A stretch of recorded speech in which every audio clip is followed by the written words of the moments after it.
नमस्कार विद्यार्थी मित्रांनो. आज आपण शिकणार आहोत कंत्राटी कामगार नियमन आणि निर्मूलन कायदा 1970, द कॉन्ट्रॅक्ट लेबर ऍक्ट. हा कायदा खूप महत्वाचा आहे. 1970 ला पारित करण्यात आला. या अगोदर मोठ्या प्रमाणात जे कंत्राटी कामगार असायचे यांचं शोषण केलं जायचं. कायदा सोपा आहे. यामध्ये मंडळ आहेत, सरकारचे नियम बनवण्याचे अधिकार आहे, पेनल्टीज आहे आणि काही वेलफेअर मेजर दिलेले आहे. आपण एक एक करत हे सगळे बघणारच आहोत. त्या अगोदर आपण सुरुवात करूया की हा कायदा एवढा महत्वाचा का बरं आहे, आणि तो महत्वाचा कायदा समजून घेण्यासाठी आपण खट्टा मिठा मूवीचा संदर्भ घेऊया. आता याच्यामध्ये तुम्ही जर मूवी बघितला असेल तर तुम्हाला माहिती आहे याच्यामध्ये अक्षय कुमार आहे, जो की सचिन टिचकुलेचं एक पात्र करतो मूवी मध्ये. आणि मग त्याचे कर्मचारी असतात तिथे, वर्कर, जसं की रंगीला आहेत, अंशू मन अवॉर्ड अंशुमन असतो, आणि मग जाडिया आहे, गंगे आहे ह्या सगळ्या मूवी मध्ये. तर आपण याचा पण एक रेफरन्स घेऊया. जसं की मूवी मध्ये खट्टा मीठामध्ये हा एक सरकारी कॉन्ट्रॅक्ट घेतो आपण. ह्या रेफरन्स मध्ये सरकारी कॉन्ट्रॅक्टदार सोडून विचार करू की एक मोठ्या कंपनीमध्ये, जसं की तो रिलायन्स ग्रुप मध्ये एका कंपनीसाठी कर्मचारी प्रोव्हाइड करतो. सो सचिन टिचकुलेचा आपण रेफरन्स घेणार आहोत आणि आपण बघूया की कायद्यामध्ये काय दिलेलं आहे. आणि ते बघण्याच्या अगोदर आपण हिस्टोरिकल बॅकग्राऊंड बघूया की हा कायदा का आणण्याची गरज पडली आणि त्या कायद्याने बेनिफिट कसं झाला. एक ओव्हरव्ह्यू आपण घेऊया. प्री इंडिपेंडन्स इरामध्ये, ब्रिटिश काळामध्ये मिडलमॅन नावाची एक प्रथा होती, जी की आता पण आहे. पण त्यावेळेस सरदार राहायचे, ज्याच्यामध्ये मुकादम राहायचा, जमादार राहायचा. तर हे काय करायचे की इलिटरेट जे रुरल लेबरल असायचे त्यांना docks, railway, construction, coal mines आणि टेक्सटाईल ठिकाणी कामाला लावायचे. आणि जो त्यांना पैसा भेटायला पाहिजे त्याच्यामध्ये ते कमिशन काढायचे मोठ्या प्रमाणामध्ये.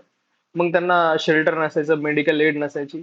आणि एक प्रॉपर जे रिलेशनशिप असते एम्प्लॉयर मध्ये आणि एक एम्प्लॉई मध्ये, ती पूर्णपणे मिसिंग होते, कारण मध्ये कॉन्ट्रॅक्टर येत होतं. ती रिलेशनशिप नसल्यामुळे वर्कर लोकांना काहीही सोशल बेनिफिट भेटत नव्हतं. हा मुद्दा खूप जुना आहे, त्यामुळे इव्हन ब्रिटिश काळामध्ये एक रॉयल कमिशन नेमण्यात आलं होतं 1931 ला. आपण फक्त 2च मिनिटात हे बॅकग्राऊंड बघूया. पेपरमध्ये कमी येण्याची शक्यता आहे याची. तरी आपण एकदा बघून घेऊ की का महत्वाचा आहे तो आणि कसं त्याची एक इव्होल्युशन झालेलं आहे कायद्याचं. एक रॉयल कमिशन येतं 1931 ला लेबरवरती, आणि तो काय सांगतो की मिडलमॅन एलिमिनेट व्हायला पाहिजे, आणि employer should establish direct relationship with the workman to ensure their wages and accountability. मालकाचा आणि कर्मचाऱ्यांचा एक डायरेक्ट रिलेशनशिप असला पाहिजे, मध्ये कॉन्ट्रॅक्टदार नसला पाहिजे. पण गोष्ट एवढी साधी नव्हती. म्हणून मग सेम गोष्ट 1946 ला रेगे कमिटीने सांगितली, जी की लेबर इन्व्हेस्टिगेटिव्ह कमिटी होती.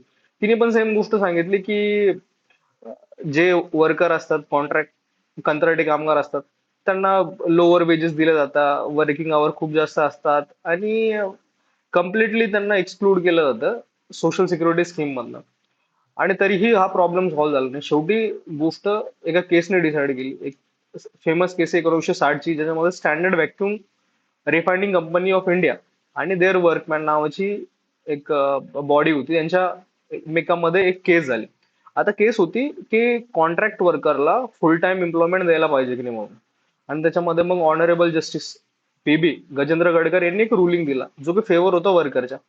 आणि त्यांनी जो हिस्टॉरिकल रुलिंग दिला तो हा कायद्याचा बॅकबोन बनला, जो की आपण सेक्शन 10 मध्ये बघणार आहे. तो बॅकबोन काय आहे? तर जस्टिस पीबी गजेंद्र गडकर यांनी सांगितलं की जर काम पेरेनियल असणार आहे आणि रेग्युलरली बाकीच्या इंडस्ट्रीमध्ये पण परमनंट वर्कर असणार आहे आणि नेसेसरी वर्क आहे, तर मग अशा लोकांना तुम्ही रेग्युलर म्हणून भरती करावं, आणि नॉट अ कॉन्ट्रॅक्ट वर्कर. आता रेफरन्स ह्या गोष्टीचा आपल्याला पुढेही येणार आहे, तो आपण बघणार आहे. पण ही फेमस केस आहे. Honourable justice PB Gajendra Gadkar यांनी याच्यावरती रुलिंग दिली. केसचं नाव आहे standard vacuum refining company of India versus their workman 1966. मग त्याच्यामध्ये गव्हर्नमेंटनी सगळ्यात शेवटी 1970 ला कायदा आणला.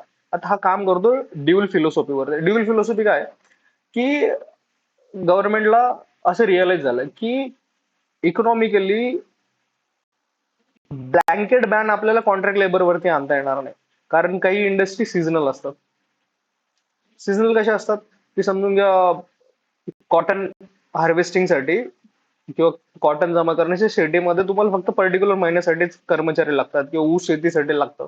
त्यांना वर्षभर काम नसतं. मग असं सीझनल वर्करसाठी तुम्हाला कॉन्ट्रॅक्ट लिडरशिप तुम्ही घेऊ कॉन्ट्रॅक्ट वर्कर घेऊ शकता. म्हणून कायदा अशा सीझनल किंवा मग टेम्पररी वर्कला कॉन्ट्रॅक्ट कर्मचारी कंत्राटी कामगार घेऊ घेऊ शकतो. सीझनल कामासाठी कंत्राटी कर्मचारी आपण घेऊ शकतो, पण परमनंट जर काम असेल तर आपण तिथे घेऊ शकत नाही. No contract labour. आणि मग आपण तो बघणार आहे की कायदा कंत्राटी लेबर, सीझनल काम, परमनंट काम या गोष्टीला कसं डिफाईन करतो. मग कायद्यामध्ये शेवटी ब्रीफ ओव्हरव्ह्यू आपल्याला सांगतो. यांनी काय केलं, ऑबोल्युशन केलं 1970च्या कायद्याने. कोणतं की अशा ठिकाणी जिथं परमनंट काम आहे. आणि रेग्युलेट काय केलं की मग त्यांना जिथं टेम्पररी कॅज्युअल किंवा सीझनल काम असणार आहे तिथं मग कामाचं रेग्युलेशन करण्यात आलं. कसं रेग्युलेशन करण्यात आलं, लायसन्सिंग आणण्यात आली.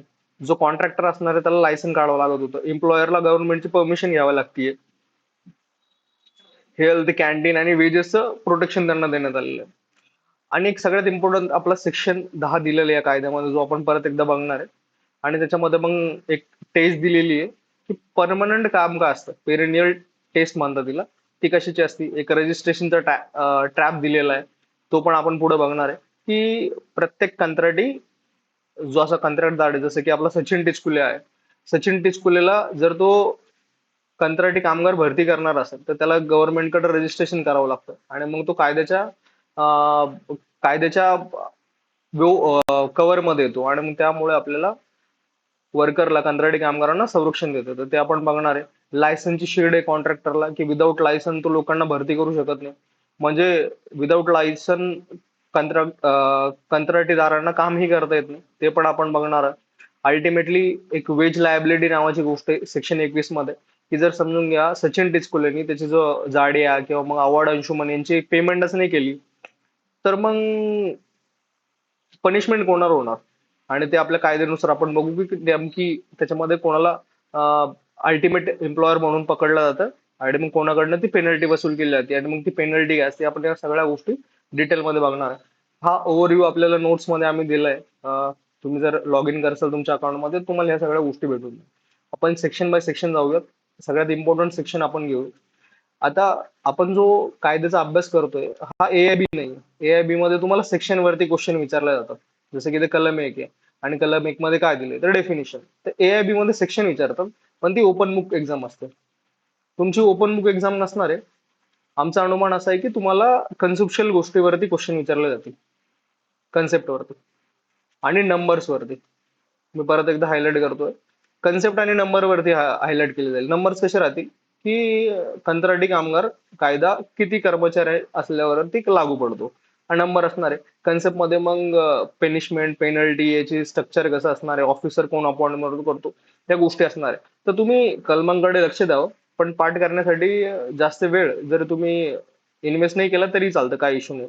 आणि आपण सुरुवात करूया आपल्या पहिल्या कलमनी. पहिलं कलम आहे संक्षिप्त नाव, विस्तार, प्रारंभ. प्रत्येक कायद्याचं पहिलं नाव हेच असतं. संक्षिप्त नाव काय, त्याचा प्रारंभ कधी होणार आहे, हे टेक्निकल गोष्ट आहे. पहिला सेक्शन मोस्ट ऑफ द कायद्यांचा सेमच असतो.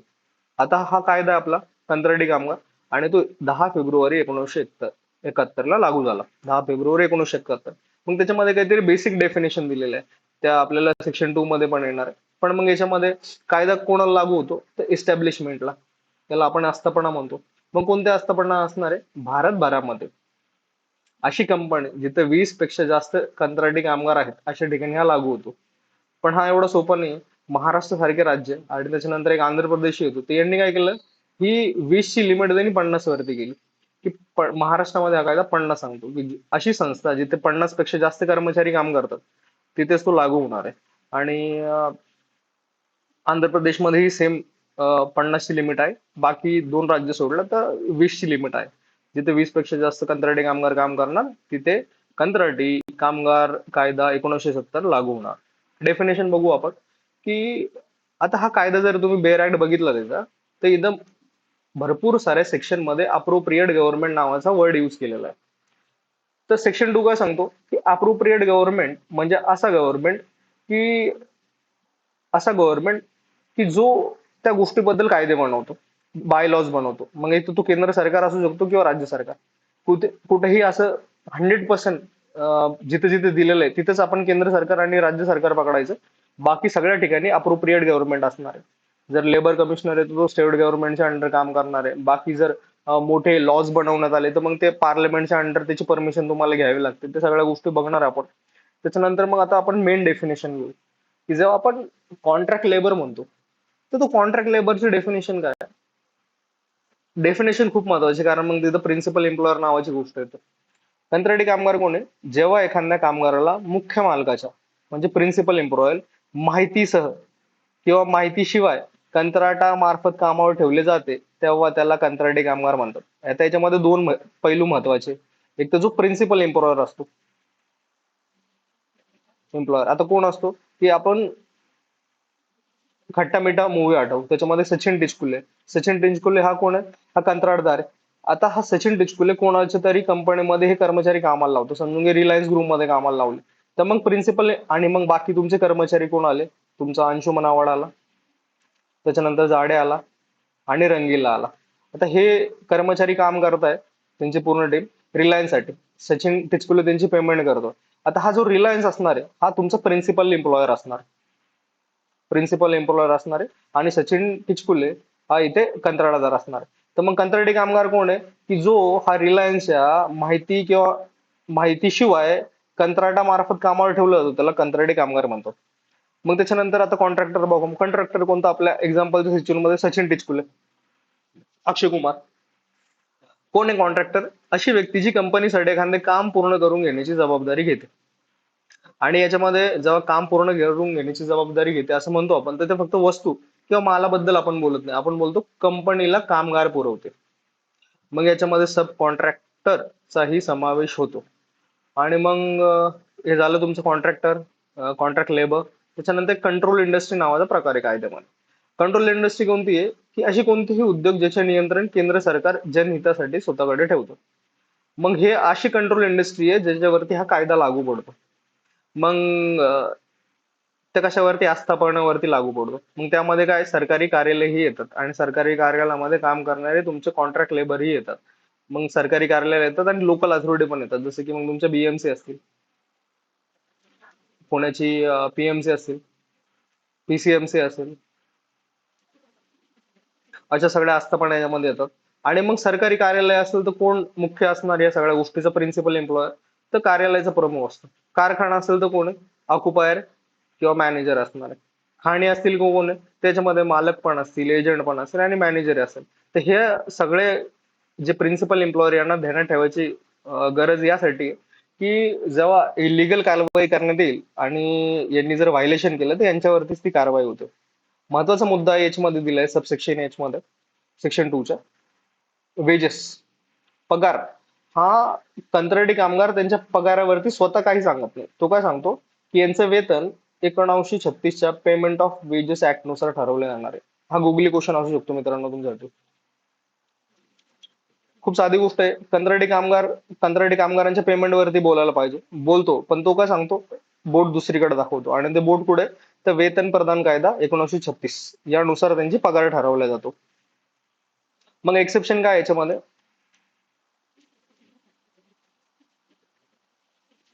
एक्सेप्शन हा असा असणार आहे की जो कंत्राटी कामगार आहे, त्याच्यामध्ये मॅनेजरल पोझिशन किंवा ऍडमिनिस्ट्रेटिव्ह पोझिशन वरती काम करणाऱ्या लोकांना कन्सिडर केलं जात नाही. किंवा जी व्यक्ती सुपरवायझर आहे तिला कन्सिडर केलं जात नाही, किंवा तिचा पगार 500 रुपयापेक्षा जास्त आहे तिला मॅनेजर समजलं जातं.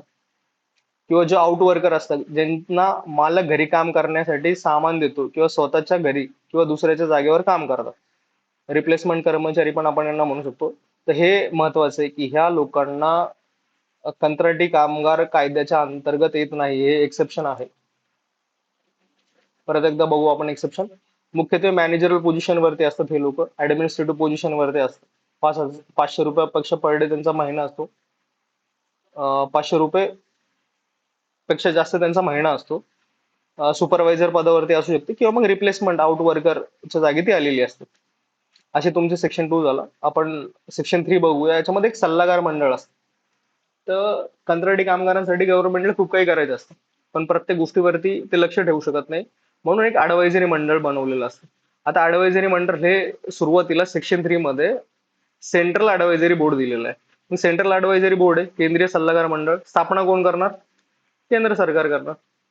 आता इम्पॉर्टंट बघू आपण याच्यामध्ये मेंबर कसे राहतील. सगळ्यात पहिले चेअरमन साहेब असतील इथे, चेअरमन साहेब असतील आणि एक एक्स ऑफिसो मेंबर असणार आहे, पदसिद्ध सदस्य. मग तो कोण असणार आहे? आपला चीफ लेबर कमिशनर सेंट्रलचा, मुख्य कामगार आयुक्त. हा त्यांचा 2 नंबरचा मेंबर असणार आहे. हा पहिला झाला. आता 3 नंबर मध्ये कोण येतात? 11 पेक्षा कमी नाही आणि 17 पेक्षा जास्त नाही. 11 पेक्षा कमी नाही आणि 17 पेक्षा जास्त नाही. 11 ते 17च्या आतमध्ये सदस्य निवड केली जाते. मग यामध्ये सरकार, रेल्वे, कोळसा उद्योग, खाण उद्योग, कंत्राटदार, कामगार या संबंधित क्षेत्रांचे प्रतिनिधित्व करणारे लोक असतील. तो असे टेटोल त्याची मेंबरशिप असते. हे 17 लोक मॅक्सिमम पकडू आणि प्लस त्याच्यामध्ये आपण 2 ऍड करू, असे 19च्या आसपास मेंबरशिप मॅक्सिमम असू शकतात. आता हे कलम 3 मध्ये तुम्ही बघितलं, हे केंद्रीय सल्लागार मंडळ आहे. सेम धर्तीवरती राज्य सरकारांचंही मंडळ असतं, जे सरकारला कंत्राटी कामगारांच्या कल्याणाबद्दल आपले सल्ले देत असतात. कलम 4 मध्ये दिलेले आहे. मग त्याची रचना कशी असणार आहे? पहिली गोष्ट, राज्य सरकारचं मंडळ आहे तर राज्य सरकार यांना स्थापन करणार. चेअरमन दोन्हीकडे सेम आहे, म्हणजे यांचा चेअरमन वेगळा असतो, त्यांचा वेगळा असतो, पण चेअरमन पद असतं. पदसिद्ध अधिकारी असणार आहे. कोण असणार आहे ते? वरती सेंट्रलचा लेबर कमिशनर होता, स्टेट लेवलला लेबर कमिशनर असणार आहे. आणि जर तो अवेलेबल नसेल तर राज्य सरकार दुसरा कोणताही अधिकारी निवडू शकतं. वरती 11 ते 17 कर्मचारी, 11 ते 17 सदस्य असतात. इथे 9 किंवा 11 असतात. 9 पेक्षा कमी नाही आणि 11 पेक्षा जास्त नाही. सेम इथं पण कोणते सदस्य असणार आहे? प्रतिनिधित्व याला देणार आहे सरकारचे राज्य सरकार, उद्योग, कंत्राटदार, कामगार व इतर इतर संबंधी लोकांचे प्रतिनिधित्व करतील. मग यांच्या सेवा सरती परत एकदा राज्य सरकारच डिफाईन करणार आहे, राज्याच्या नियमानुसार असते. आता तुमच्या समित्या झाला, कोणत्या समिती? एक तर सेंट्रलची अडवायझरी बोर्ड झाला, स्टेटचा अडवायझरी बोर्ड झाला. आता ह्या अडवायझरी बोर्डला काम करण्यासाठी कमिटी स्थापन केली जाते. मग ते कमिटी कोण स्थापन करतं? केंद्र मंडळ किंवा राज्य मंडळ. हे स्टेट किंवा सेंट्रलचे अडवायझरी बोर्ड ते कमिटी स्थापन करतात. इम्पॉर्टंट महत्वाचा मुद्दा आहे की हा राज्य सरकार स्थापन करत नाही कमिटी. हा गुगली क्वेश्चन येऊ शकतो इथं परत एकदा, की कोण स्थापन करतं. तर ह्या कमिट्या स्थापन केल्या जातात केंद्र मंडळ किंवा राज्य मंडळ यांच्या गरजेनुसार. मग कमिटीमध्ये नियम किंवा कायदे काय बनवायचे ते स्वतः मंडळ डिसाईड करत राहतं. प्रकरण 3 हा ह्या कायद्याचा आत्मा आहे. याच्यामध्ये मेन गोष्टी दिलेल्या आहेत. तर बघू आपण मेन गोष्टी कोणत्या. तर मेन गोष्टी काय असणार आहे? बेसिकली नोंदणी अधिकारी असणार आहे. मग त्याच्यासाठी ज्या कंपनीज आहे त्यांना ते रजिस्ट्रेशन करावं लागणार आहे. मग रजिस्ट्रेशन केलं नाही तर मग नुकसान काय होणार आहे. मग नॉन रजिस्ट्रेशन केलं तर पेनल्टी काय भरावी लागणार आहे. आणि विदाऊट रजिस्ट्रेशन कंत्राटी कामगार भरती करून घेता येणार नाही. अशी 4 महत्वाच्या गोष्टी याच्यामध्ये दिलेल्या आपण डिटेलली बघूया. प्रकरण 3 कंत्राटी कामगार ठेवणाऱ्या संस्थांची नोंदणी. Section 6 important. आता ह्या सगळ्यांची नोंदणी ठेवण्यासाठी सरकार, केंद्र सरकार किंवा राज्य सरकार, परत एकदा योग्य सरकार नावाचा अप्रोप्रिएट गव्हर्नमेंट वर्ड येतो इथे. तर काय सांगण्यात आलेले कलम 6 नुसार?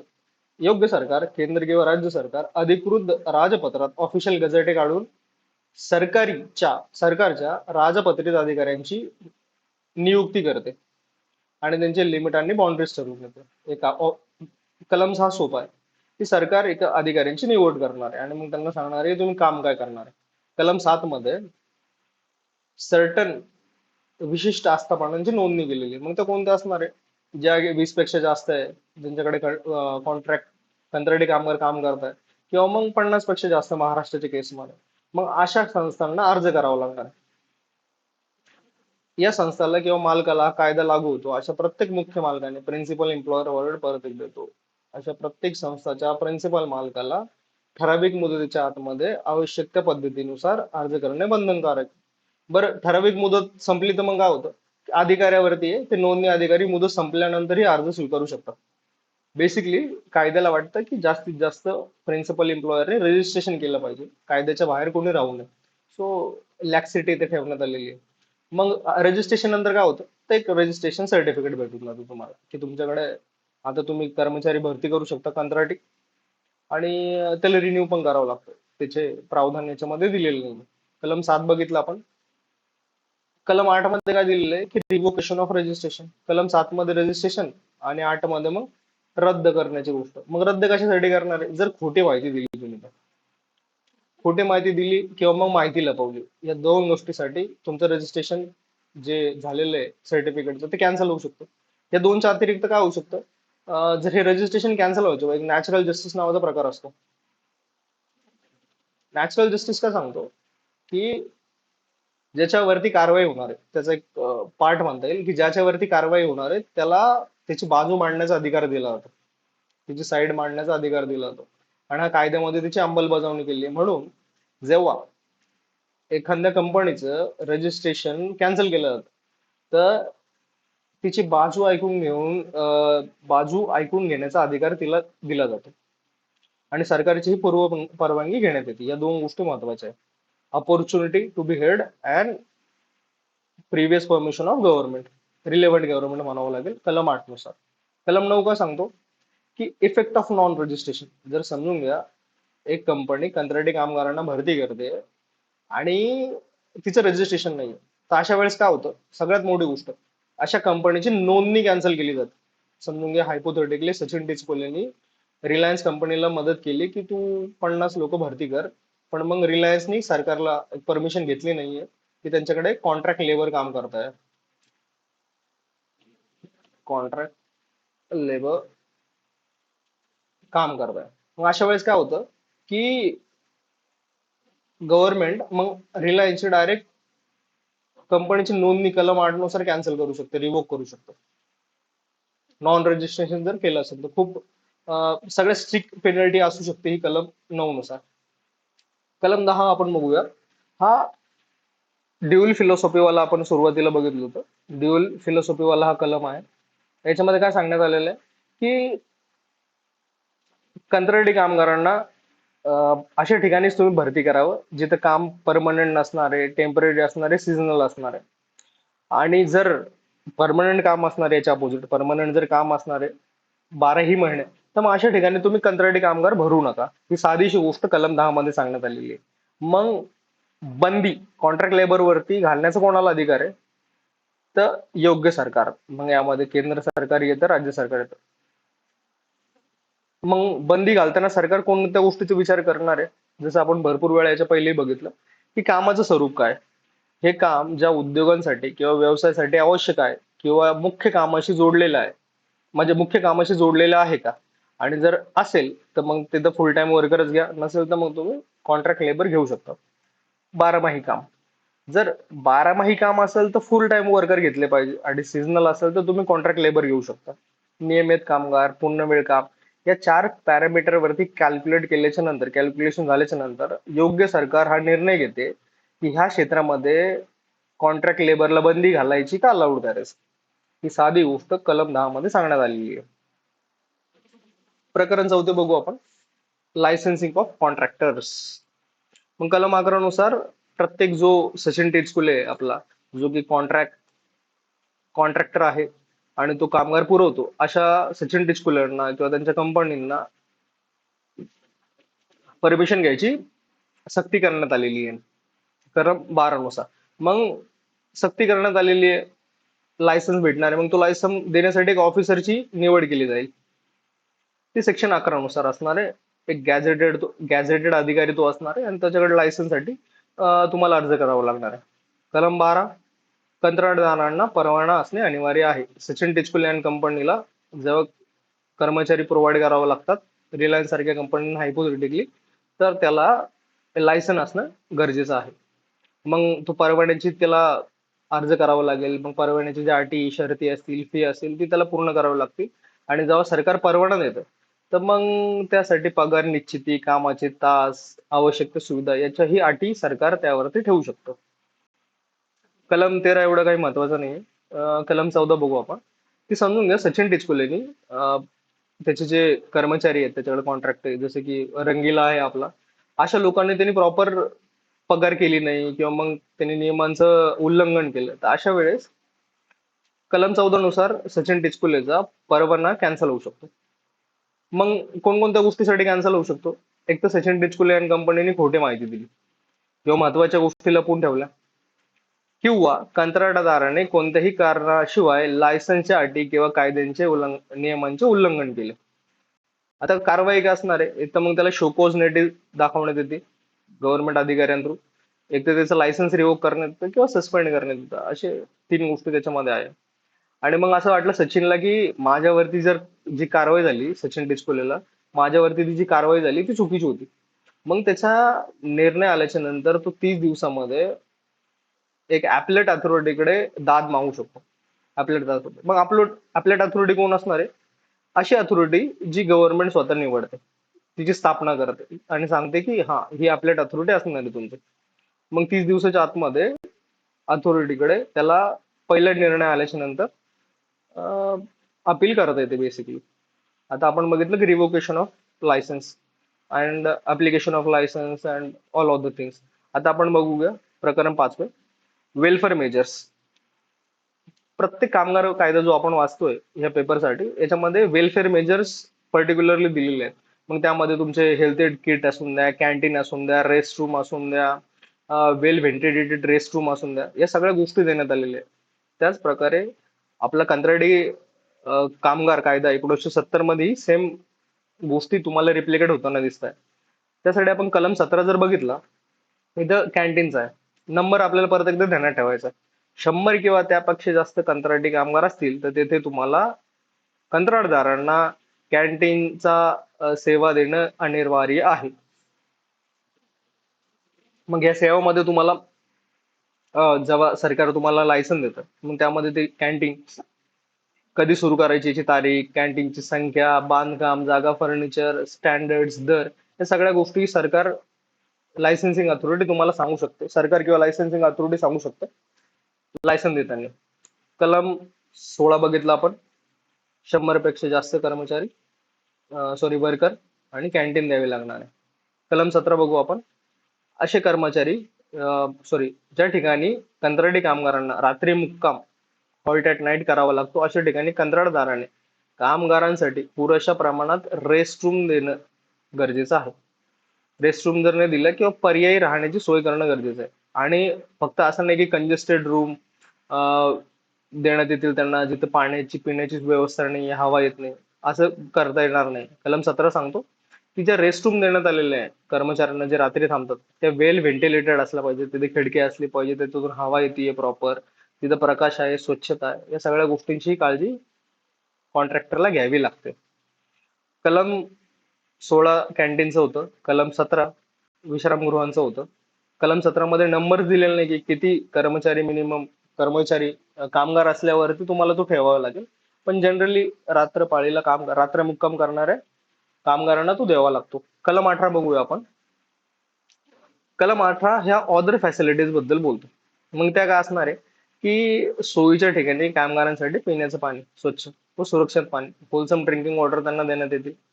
सोयीस्कर किंवा सहज जाता येईल अशा ठिकाणी पुरेशा प्रमाणात ठरवून शौचालय आणि मुताऱ्या बांधून देण्यात येतील. हातपाय किंवा अंग धुण्यासाठी वॉशिंग फॅसिलिटीज असतील, ते कलम 18 मध्ये आहे. कलम 19 फर्स्ट एड फॅसिलिटीज, प्रथम उपचाराची पेटी ठेवली जाईल, कर्मचाऱ्यांना दिली जाईल. आता शेवटचे म्हणजे येणाऱ्या सगळ्या कलमामधले शेवटचे 2 महत्वाचे सेक्शन आपण बघणार आहे, कलम 20 आणि कलम 21. तर 20 काय सांगतो?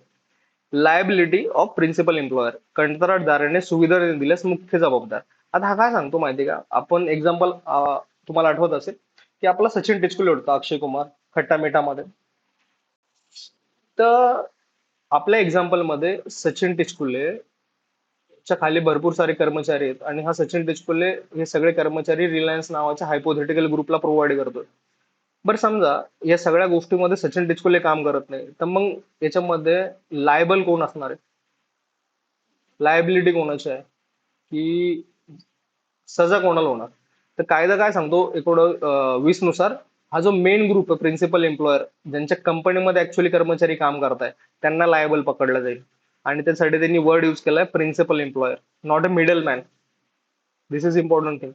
परत एकदा बघू आपण कलम 20, मुख्य मालकाचे कर्तव्य. जर कंत्राटदाराने कलम 16, 17, 18, 19, 20 अंतर्गत आवश्यक असलेल्या सुविधा जे आपल्याला वेलफेअर प्रोव्हिजन होते, ज्यामध्ये कॅन्टीन, विश्रामगृह, पाणी, शौचालय, प्रथम उपचार ठेवलेले ठरलेल्या वेळेत दिले नाहीत, अशा सर्व सुविधा मुख्य मालकाला आपल्या खर्चाने द्यावे लागते. जर सचिन टेचकुलेने काम नाही केलं तर रिलायन्स ग्रुपला ते द्यावं लागतं. मग खर्च वसुली कशी असणार आहे? या सुविधा देण्यासाठी मुख्य मालकाला जो खर्च होईल तो स्वतःच्या खिशातून तो भरणार आहे. पण असं नाही की तोचा खर्च आला. तो खर्च मालक कंत्राटदार द्यायच्या पैशातून, म्हणजे जे पैसे रिलायन्स ग्रुपला सचिन टिचकुले आणि कंपनीला द्यायचे होते, मग तो काय करणार यावेळेस, की तो त्यांना कॅन्टीन देणार, रेस्ट रूम देणार, फर्स्ट एड देणार, याचे पैसे कट करणार आणि उरलेले पैसे तो सचिन टेचकुले आणि कंपनीला देणार. सो या डिडक्शन होणार त्याच्यामध्ये आणि ते डेप्ट मध्ये कन्वर्ट केले जाणार. सो अल्टिमेट लायबिलिटी तुमची मेन ग्रुपची असणार आहे, प्रिन्सिपल एम्प्लॉयरची, आणि त्या सगळ्या सुविधा तो प्रिन्सिपल एम्प्लॉयर देणार इन केस ऑफ व्हायलेशन, आणि ते सगळे पैसे तो कट करू शकतो. सेम गोष्ट जी सुविधांबद्दल होती ती पैशाबद्दलही असणार आहे कलम 21 मध्ये. समजून घ्या, आपला रंगीला आहे, रंगीला, जाडिया किंवा प्लस अजून तुमचे 18 लोक किंवा त्यापेक्षा जास्त लोक, यांची पेमेंट सचिन टिचकुलेला करायची होती, अक्षय कुमारला, सचिन टिचकुलेला. पण तो काय करतो, पगारच करत नाही. मग ह्या कंत्राटी कामगारांकडे ऑप्शन काय? तर कोणाला कोणाला ग्राह्य धरू शकता की ह्या लोकांनी आमच्यावरती पगार न देऊन गुन्ह्याचं काम केलेलं आहे. अशा वेळेस कायदा काय सांगतो, कलम 21, की सचिन टिचकुले आणि हे सगळे लोक ज्या कंपनीसाठी काम करतायत, बेसिकली ज्यांना जे कर्मचारी प्रोव्हाइड करण्यात आले, आपल्या एक्झाम्पल मध्ये ते रिलायन्स ग्रुप होतं. मग अशा प्रकारामध्ये जर सचिन टिचकुले पेमेंट करत नाही तर रिलायन्स ग्रुपला ह्या कंत्राटी कामगारांची पेमेंट करावी लागणार. आणि परत वरती जसं होतं तसं खाली असणार आहे. रिलायन्स ग्रुप पेमेंट करणार आहे कंत्राटी कामगारांची, पण ते पैसे कट करणार आहे सचिन टिचकुलेच्या पेमेंट मधनं. मुख्य मालकाची ही कायदेशीर जबाबदारी असेल की त्याने कामगारांचा संपूर्ण पगार आणि उरलेला पगार स्वतः द्यावा, आणि त्यानंतर हा पगार मालक कंत्राटदारांच्या बिलामधून कापून घेईल. अशी साधी कलम आहे. अल्टिमेट रिस्पॉन्सिबिलिटी हमेशा प्रिन्सिपल एम्प्लॉयरची राहणार आहे. आणि जर कायद्याला शिक्षेचा बॅकअप नसेल तर मग त्याला काही अर्थ राहत नाही. आणि म्हणून मग कायद्याचं उल्लंघन करण्यासाठी इथे स्टँडर्ड 3 महिन्याची सजा देण्यात आलेली आहे. 3 महिन्यापर्यंत तुरुंगवास किंवा 500 रुपयापर्यंत दंड किंवा दोन्ही गोष्टी. आता हे बघणार आहे की 3 महिने, 500 रुपये किंवा दोन्ही गोष्टी कुठं कुठं येतात. मग सगळ्यात पहिले कलम 22, शासकीय कामात अडथळा आणणे, ऑब्स्ट्रक्शन. असं जर कोणी करत असेल निरीक्षकाला, 3 महिन्याची सजा किंवा 500 रुपयाचा दंड किंवा दोन्ही. मग कोणकोणते जसे निरीक्षकाला अडवू शकता तुम्ही, तसं कागदपत्र पण नाही देऊ शकत, तेव्हा पण तुम्हाला सेम इम्प्रिझनमेंट असणार आहे. कलम 23, कंत्राटी कामगारांच्या नियमांचं उल्लंघन. आता याच्यामध्ये भरपूर नियम दिलेले आहे. त्याच्यामध्ये एक गोष्ट महत्वाची आहे की कागदपत्र न देणे आणि इन्स्पेक्टरला अडवणं याच्यासाठी 500 रुपये दंड होता, पण इथे तुम्हाला 1000 रुपये दंड असणार आहे, कलम 23. आणि कशासाठी आहे? जर कोणी व्यक्ती कंत्राटी कामगारांच्या रोजगारावरती बंदी घालणाऱ्या नियमांचं उल्लंघन करत असेल तर, किंवा लायसन्सच्या अटी पाळणार नाहीत, अशा लोकांना 3 महिन्यापर्यंत तुरुंगवास किंवा 1000 रुपयाचा दंड किंवा दोन्ही शिक्षा होऊ शकतात. त्याच्यानंतर एक सब पॉइंट आहे त्याच्यामध्ये, सेक्शन 23 मध्ये, की एकदा का गुन्हा सिद्ध झाला आणि त्यानंतर सेम तो उल्लंघन चालू ठेवतोय, तर त्या पहिल्या गुन्ह्या व्यतिरिक्त रोज 100 रुपयाप्रमाणे अतिरिक्त दंड त्याच्यावरती लावला जाईल. मग तुमचे आतापर्यंत 3 गुन्हे झाले. पहिला निरीक्षकाला अडवणे, कागदपत्र न देणे, कंत्राटी कामगारांच्या नियमांचे उल्लंघन करणे. उरलेले गुन्हे मग काय केलेले, 24 मध्ये टाकलेले अदर ऑफेन्सेस. या व्यतिरिक्त जर काही गुन्हे असतील तर मग परत एकदा 3 महिन्यापर्यंत तुरुंगवास किंवा 1000 रुपयाचा दंड किंवा शिक्षा होऊ शकते 1000 रुपयापर्यंत दंड. आता कलम 24 बघितले आपण, 23 बघितले आणि 22 बघितले. पेनल्टी बद्दल बोलतो आपण. 3 महिने स्टँडर्ड याच्यामध्ये दिलेलं आहे. आता जर एक मोठी कंपनी असणार आहे, समजून घ्या रिलायन्स सारखा मोठा ग्रुप आहे ज्याच्यामध्ये 1000 लोक काम करतात, 1000च्या वरती मॅनेजमेंट मध्ये काम करत आहे, खूप सारे शेअर होल्डर आहे, मग याच्यामध्ये दोषी कोण असणार आहे? तर असं म्हणतात, जो संचालक आहे किंवा मॅनेजर आहे यांना जर माहिती असेल तर त्यांना दोषी पकडण्यात येतं. इम्पॉर्टंट गोष्ट आहे, हे लक्षात ठेवावी लागणार आहे आपल्याला. कलम 25, ऑफेन्सेस बाय कंपनीज. मग दोषी कोण असणार आहे एवढ्या मोठ्या कंपनीमध्ये? संचालक किंवा मॅनेजर, जर त्यांना ह्या गोष्टींची माहिती असणार आहे तर. किंवा जर त्याला बचाव करायचा असेल तो काय करू शकतो, की त्यांना सांगायचं की गुन्हा त्याच्या माहितीशिवाय घडलेला आहे आणि असं काही त्याला माहित नव्हतं.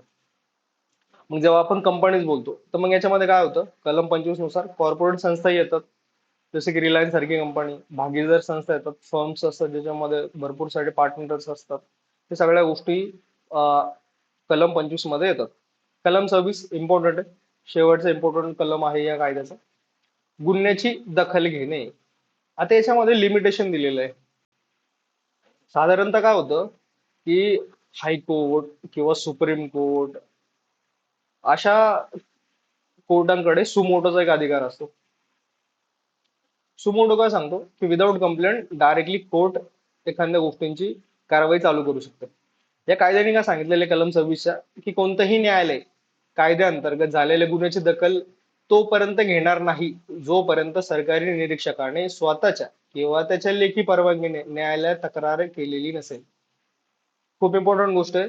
जर सरकारी निरीक्षकाने कंप्लेंट केली नाही तर कोणत्याही कोर्टामध्ये याचं सूड दाखल होणार नाही किंवा और कंप्लेंट वरती कारवाई करता येणार नाही.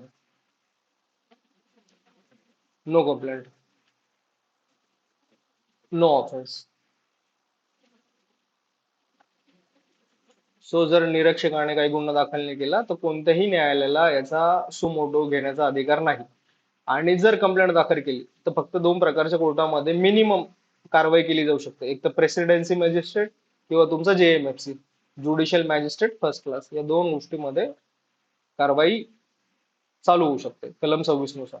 मग त्याच्यानंतर एक साधासा कलम आहे की लिमिटेशन ऑफ प्रोसिक्युशन, की लेबर लेबर जो निरीक्षक निवडलेला आहे, निरीक्षक निवडलेला आहे, निरीक्षक आहे आपला, आणि त्याच्याकडे सचिन टिचकुल्याच्या कोणतरी माणसाने कंप्लेंट केली, समजून की रंगीलानी कंप्लेंट केली की सचिन भाऊ पेमेंट करत नाही आमची. मग रंगेलाची कंप्लेंट आल्याच्या नंतर हा जो निरीक्षक आहे याला 3 महिन्याच्या आतमध्ये 3 महिन्याच्या आतमध्ये न्यायालयात तक्रार दाखल करावी लागते. आणि जर 3 महिन्याच्या वरती काळ निघून गेला तर तो ती कंप्लेंट दाखल करू शकत नाही आणि कोणत्याही एम्प्लॉयर वरती कारवाई होणार नाही. हा साधा नियम आहे. त्याच्यातला सब नियम काय सांगतो की जर एका निरीक्षकाने सचिन टिचकोलेला ऑलरेडी नोटीस पाठवली, रंगिल्याच्या कंप्लेंट वरनं एक निरीक्षकाने नोटीस पाठवली सचिन टिचकोलेला, तर काय होतं, गुन्हा निरीक्षकाने दिलेल्या लेखी आदेशाचे पालन न करण्याचं असेल तर खटला भरण्यास मुदत 6 महिने असेल, 3 महिन्याची मुदत मग 6 मंथ वरती जाते जर ऑलरेडी निरीक्षकाने लेखी आदेश दिले असेल तर. कलम 27 झाला आपला. त्याच्यानंतर मग एवढं काही महत्वाचं नसलेलं कलम 28 आहे, ज्याच्यामध्ये सांगितलं की इन्स्पेक्टिंग स्टाफचं सिलेक्शन केलं जाईल योग्य सरकार मार्फत, मग जे की केंद्र सरकार असू शकते किंवा राज्य सरकार असू शकतं. मग पॉवर ऑफ इन्स्पेक्टर, पॉवर काय असणार आहे इन्स्पेक्टर, साधे साधे पॉवर असणार आहे. तो प्रवेश करू शकतो, तपासणी करू शकतो कंत्राटी कामगारांची, चौकशी करू शकतो, माहिती जमा करू शकतो, जप्ती करू शकतो आणि इतर अधिकार त्याला देण्यात येतात. आणि मेन गोष्ट, त्याला सर्च आणि सीझरचा, झडती आणि जप्तीचा अधिकार आहे. तो फौजदारी प्रक्रिया CRPCच्या नियमानुसार केली जाते, या कायद्यानुसार नाही होत, CRP नुसार झडती आणि जप्तीची कारवाई केली जाते. अशा प्रकारे तुमचे सगळे इम्पॉर्टंट प्रोव्हिजन या कायद्याचे संपलेले. एक शेवटचा प्रोव्हिजन येतो याच्यामध्ये कलम 35 नुसार, power to make a rules. कायदा सेंट्रल गव्हर्नमेंटने बनवलेला आहे, लागू स्टेट गव्हर्नमेंट वरती होतो. कलम 35 काय सांगतो, सरकारचा अधिकार, हे सरकार अप्रोप्रिएट गव्हर्नमेंट, केंद्र किंवा राज्य, या कायद्याचे उद्दिष्ट पूर्ण करण्यासाठी नियम बनवू शकतात. आणि मग ते नियम काय असणार आहे की सल्लागार मंडळाची सदस्यांची संख्या, समित्यांची बैठक, रजिस्ट्रेशन नोंदणी, कंत्राटदारांना लायसन देणे नाकारणे, चौकशी करणे, अटी शर्ती, आणि ह्या सगळ्या गोष्टीची कायदे बनवण्याचा अधिकार सेंट्रल प्लस स्टेट गव्हर्नमेंट या दोघांनाही असणार आहे. फक्त महत्वाची गोष्ट ही आहे की जेव्हा सेंट्रल गव्हर्नमेंट रूल बनवणार तर हे रूल्स त्यांना संसदेसमोर ठेवावे लागतात. स्टेट सेंट्रल गव्हर्नमेंटला ते संसदेसमोर ठेवावे लागतात. केंद्र सरकारने बनवलेला प्रत्येक नियम संसदेच्या दोन्ही सभागृहासमोर, लोकसभा आणि राज्यसभा, एकूण 30 दिवसासाठी मंजुरीसाठी ठेवावा लागतो. सेम रिफ्लेक्शन येतं तुमचं कलम कलम 35च्या सब कलम 4 नुसार. राज्य विधिमंडळाची मंजुरी. जसं राज्य सरकार ह्या कायद्याअंतर्गत जर काही रूल्स बनवणार असेल तर विधान परिषद आणि विधानसभा, इथं टाइम नाही दिलेला आहे मित्रांनो, त्यांच्या समोर मंजुरीसाठी ठेवावा लागतो. असं करत करत आपला हा कायदा संपतो. आशा करतो की आपल्याला हा पूर्ण समजलेला असेल. सेक्शन्स कडे आपण लक्ष ठेवावं, त्यांना पाठ करण्याची गरज नाही. सचिन टिचकुले ची स्टोरी तुम्हाला कामी येईल मी अशी आशा करतो. धन्यवाद.